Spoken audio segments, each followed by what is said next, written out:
But research shows that migration is one of the most topical issues.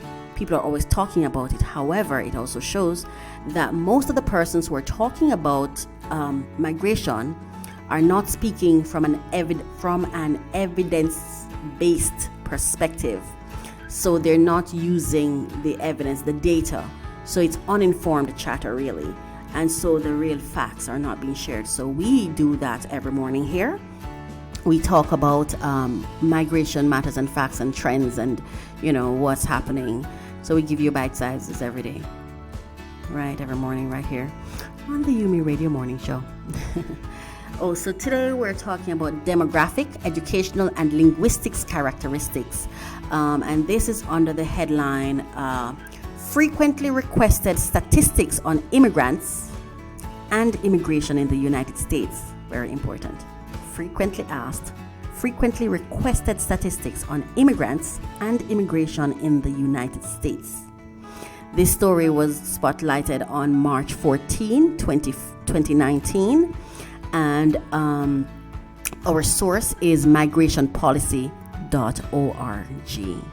So let's get into it. Demographic, educational, and linguistic characteristics. Definitions. College educated persons, I'm just going to go through the definitions first, then I go through the stats. College educated persons are defined as adults 25 years and older with a bachelor's degree or higher. The concept of race as used by the Census Bureau reflects the...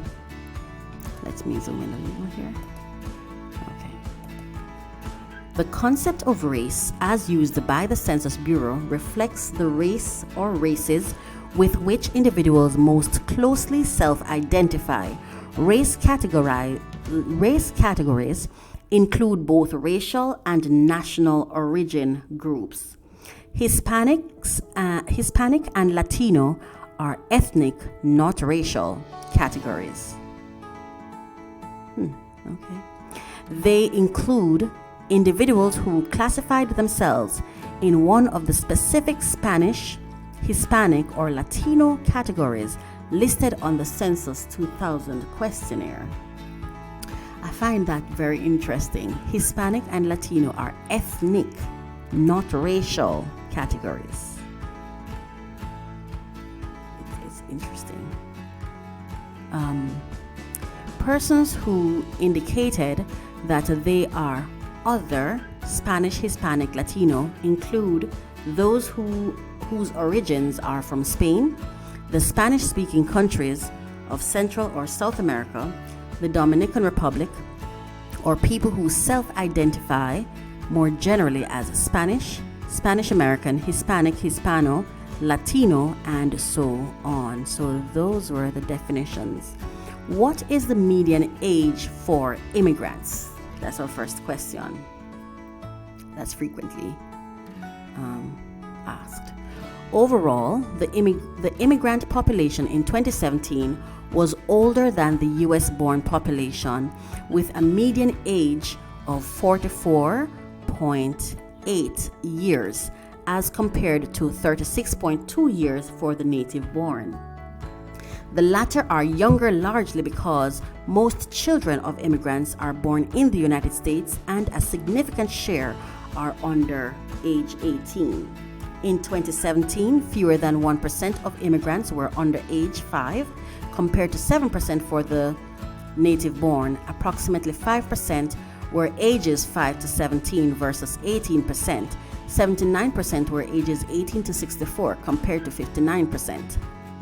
And 16% were ages 65 and older, the same as the US-born. Second question, what is the female share of the immigrant population? In 2017, approximately 52% of immigrants were female. The share has fluctuated slightly over the past 4 decades. Women accounted for 53% of immigrants in 1980, 51% in 1990, 50% in 2000, and 51% in 2010.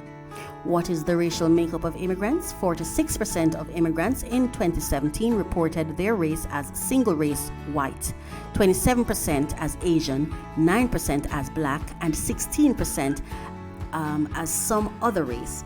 About 2% reported having two or more races. Next question, how many immigrants are Hispanic or Latino? In 2017, 44% of U.S. immigrants, 19.7 million people, reported having Hispanic or Latino origins. Note, the Census Bureau classifies Hispanic and Latino as ethnic categories, as I said before, separate from the racial categories listed, and you can check that out. How many Hispanics in the United States are immigrants? The majority of U.S. Hispanics are native born. Of the 58.8 million people in 2017 who self-identified as Hispanic or Latino, 34% or 19.7 million were immigrants, and 66% or 39.1 million were native born.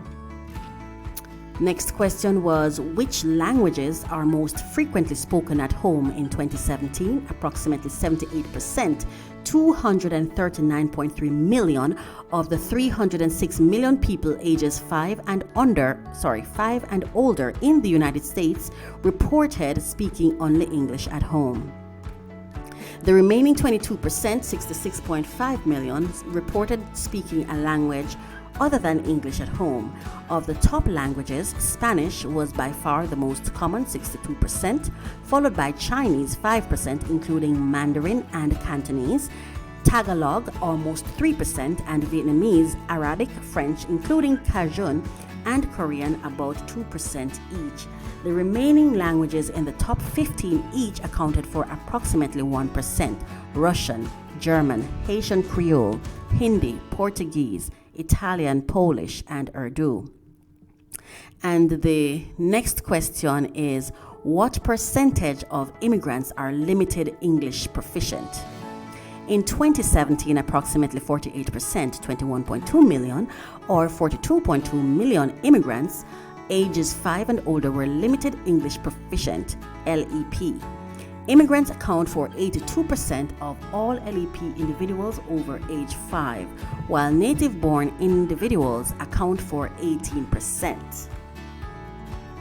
And there's a note here, the term limited English proficient refers to persons ages 5 and older who reported speaking English not at all, not well, or well on their survey questionnaire. Individuals who reported speaking only English or speaking English very well are considered proficient in English. What share of the immigrant population has a college education? In 2017, 31% or 12 million of the 39 million immigrants ages 25 and older had a bachelor's degree or higher, compared to 32% of US-born adults.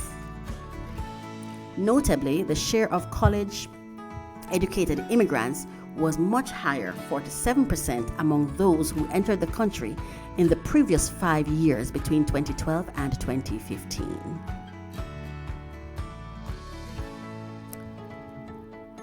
Educational attainment varies by country or of origin. In 2017, the top 5 countries of origin for immigrants with a bachelor's degree or more were India, 79%, Taiwan, 72%, Egypt, 68%, Latvia, 67%, and Kuwait, 65%.